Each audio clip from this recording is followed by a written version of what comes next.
नमस्कार दोस्तों, स्वागत है आपका हमारे यूट्यूब चैनल पर। फिर से हाजिर हैं आपकी सेवा में। हाँ, तो हम बात कर रहे थे मिर्ज़ापुर सीजन 3। तो देखो भैया, पहले सीजन और दूसरे सीजन के बारे में हमने आपको अपने पिछले वीडियो में बता दिया। अब हम बात कर लेते हैं, डायरेक्ट आके हम बात करते हैं। ज़्यादा घुमा फिरा के बात करते हैं है नहीं, क्योंकि कोई ज़्यादा घुमा फिरा के बात करने से ना कोई ज़्यादा फायदा है नहीं। अब हम सीधे डायरेक्ट बात करेंगे मिर्ज़ापुर सीजन 3 की शुरुआत से। मिर्ज़ापुर सीजन 3 की शुरुआत होती है भैया मुन्ना भैया से। अब आप लोग बोलोगे मुन्ना भैया तो इसमें है नहीं, तो मुन्ना भैया से शुरुआत कैसे होती है?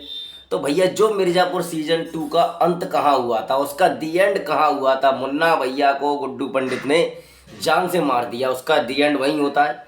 तो जाहिर सी बात है, इसकी शुरुआत तो मुन्ना भैया से ही होनी है। मुन्ना भैया की पत्नी यानी माधुरी यादव त्रिपाठी जो उनका अंतिम संस्कार कर रही होती हैं, तो वो मिर्ज़ापुर सीजन 3 की शुरुआत होती है। तो वहाँ से उन्होंने, हालांकि सीएम की कुर्सी का चार्ज माधुरी यादव के पास था, तो वहाँ से एक उन्होंने वहीं से टारगेट लिया कि साहब हमको सिर्फ और सिर्फ भयमुक्त उत्तर प्रदेश बनाना है। ठीक है, और वो अपने टारगेट पर काम चल रही थी। और एक सबसे बड़ी कमाल की बात पता क्या है, मतलब जिन लोगों ने मिर्ज़ापुर देखी होगी, मैं पहला सीजन देख लो या दूसरा सीजन देखो, तीसरा सीजन देख लो, इनमें से एक चीज़ कॉमन है यार। मतलब जो भी जंग है ना, पूरी सिर्फ और सिर्फ बाहुबल की जंग है। सबको पूर्वांचल पर कब्जा करना है। यहाँ तो भैया पश्चिम वाले भी कूद पड़े सीजन 3 में। तो मतलब उन लोगों ने मौके का फायदा उठाया।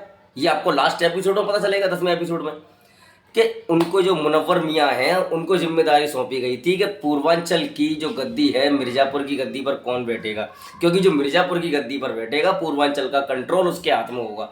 तो वो उनको जिम्मेदारी दी गई। लेकिन उन्होंने क्या किया भैया, उन्होंने फ़ायदा उठा लिया इस चीज़ का। मतलब उठा तो नहीं पाए, लेकिन फ़ायदा उठाने की उन्होंने कोशिश करी। उन्होंने गुड्डू पंडित, शरद शुक्ला और जो भी आजमगढ़ के जो बाहुबल जितने थे, उन सबको बोल दिया कि जब तक कोई बढ़िया कैंडिडेट नहीं मिल जाता मिर्ज़ापुर की गद्दी पर बैठने वाला, तब तक पश्चिम जो हमारी साइड है, वो पूर्वांचल पर अपनी सहमति जताएगी और अपना हुक्म चला सकती है। तो वहाँ से भैया पूर्वांचल के सभी बाहुबली गर्म हो गए। अच्छा, एक चीज़ और है यार, मुझे एक चीज़ समझ में नहीं आती, ये जो वेब सीरीज जो लोग बनाते हैं, वहाँ से यार एक चीज़ बताओ यार, कि कोई बिजनेस, धंधा, रोजगार, नौकरी, पैसा कुछ होगा या नहीं होगा? सभी के सब जब बाहुबल बन जाएंगे, अगर सभी बाहुबल बन जाएंगे, सभी डॉन बन जाएंगे, सभी पॉलिटिक्स में आ जाएंगे, तो भैया धंधे रोजगारों का क्या होगा? जिस हिसाब से मिर्ज़ापुर के हमने तीनों सीजन देखे हैं, खासकर तीसरा सीजन, तो भैया यहाँ तो चलो पहले सीजन में, दूसरे सीजन में बिजनेस भी दिखाया जा रहा था, चाहे कट्टा बंदूक का सही या कालीन का व्यापार सही, वो दिखाया था। लेकिन यहाँ तो भैया टोटल बाहुबल। अगर सभी डॉन बनेंगे, सभी पॉलिटिक्स में आएंगे, तो धंधे रोजगार कहाँ से चलेंगे भैया? पार्टी को जो फंड चाहिए वो कहाँ से आएगा? और डॉन किसको लूटेंगे? जब बिजनेस ही नहीं होगा तो डॉन जो है, बाहुबल है, वो शासन किस पर करेंगे? और एक कमाल की बात है, गोलियां चल रही हैं, सबको मारा मार, जो भी आ रहा है मार दो, जान से मार दो। भाई शासन किस पर होता है? शासन लोगों पर होता है। और लोगों को आप मारते जा रहे हो, तो जो बाहुबल है वो किस पर अपना बल दिखाएंगे?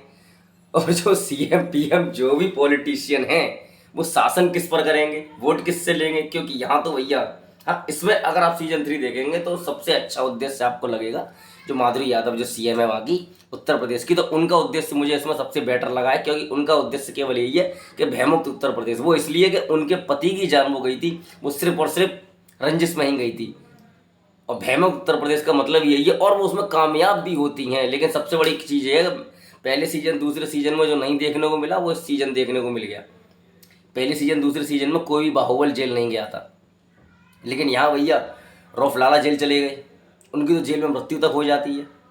गुड्डू पंडित भी जेल चले गए। गुड्डू पंडित नशे कर करके इतनी बुद्धि खराब के भाई साहब अपने जीजा को ही टपका दिया। उधर वो बिहार में दत्ता त्यागी के सुपुत्र जो, उनका एक अलग रौला दिखाया है इसमें। उनका रौला सीजन 2 में ही था, सीजन 3 में कोई ज़्यादा खास नहीं दिखाया।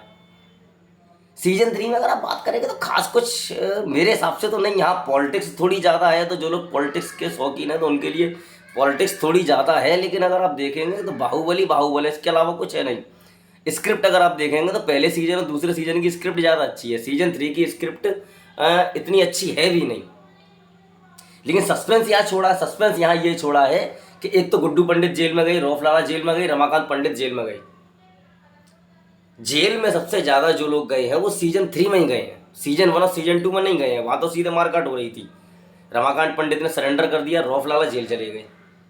रौफ लाला की तो चलो मृत्यु हो गई। एक मेन कैरेक्टर इस पूरी सीरीज में गिरुआ, जो रमाकांत पंडित जब रसोईया में जाते हैं, मतलब रसोईया बनते हैं, तो उनका जो किचन में जो उनके साथ होता है गिरुआ, जिसको एक जल्लाद के रूप में दिखाया गया है जेल में, लेकिन जब वो रमाकांत पंडित को बताता है अपने बारे में कि हमारी बच्ची को किस तरीके से प्रताड़ित करके मार दिया गया, उसके बाद में जल्लाद बना, तो उस बंदे का ना जो इसमें जो रोल है वो अटका दिया।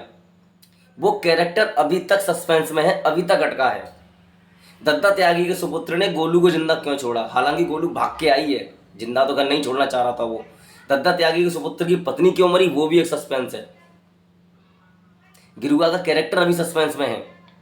शरद शुक्ला को मार दिया गया है, सारे बाहुबल मार दिए गए, जितने बाहुबली थे वो सब मार दिए गए हैं, वो कालीन भैया ने मार दिए गए, ठीक है। लेकिन सस्पेंस इसमें यह है कि गुड्डू पंडित को जेल में डाला था, गुड्डू पंडित जेल से फरार हो चुके हैं लास्ट में आके। जेपी यादव की अलग बैठक चल रही है, उनको भी सीएम की कुर्सी चाहिए क्योंकि वो अपनी भतीजी से परेशान हो गए हैं। अब जेपी यादव को चाहिए कि भैया गोलू जी ने पहले ही जेपी यादव से संपर्क बना लिया है, उन्होंने संपर्क बना लिया है कि हम हमारा बाहुबल, क्योंकि मिर्जापुर में त्रिपाठियों की गद्दी आप शासन में होते हुए नहीं हिला पाए थे, हमने जड़ से उखाड़ फेंका है। तो ये एक कड़ी मिल रही है जेपी यादव की और गोलू की। अब गोलू की कड़ी मिली है तो गुड्डू पंडित तो गोलू के साथ में ही है। अब सोचना ये है कि सीजन 4 जो आएगा तो उसमें सस्पेंस क्या होगा, उसमें जो लड़ाई दंगे झगड़ा जो भी रंजिश होगी वो किसकी होगी, क्योंकि कालीन भैया अकेले हैं, अकेले बचे हैं। माधुरी यादव का जो सपना था वो कर चुकी हैं, सारे बाहुबलियों का अंत कर चुकी हैं, सिर्फ एक गुड्डू पंडित को छोड़ के। तो गुड्डू पंडित की जो रंजिश होगी वो किससे होगी? कालीन भैया के पास चेले चपाटे नहीं है, गुड्डू पंडित और गोलू मिलकर जेपी यादव से संपर्क साध रहे हैं, तो वहां से कुर्सी माधुरी यादव की भी जा सकती है। तो सबसे बड़ा जो कमाल देखने को मिलेगा सीजन 4 में मिलेगा। ये आप मान के चलिए सीजन 3 को इस तरीके से आप देख सकते हैं कि ये सीजन 4 का ट्रेलर डाल दिया है कि सब कुछ आपने पूरा सीजन देखा, लेकिन सस्पेंस पूरा अंत में छोड़ दिया उन्होंने। वहां से आपको सीजन 4 देखना पड़ेगा। और जितनी व्याख्या मैं कर सकता हूं मैं कर चुका हूं। आप लोग अपना कमेंट सेक्शन में बता सकते हैं, अपनी राय दे सकते, कमेंट दरबार खुला हुआ है।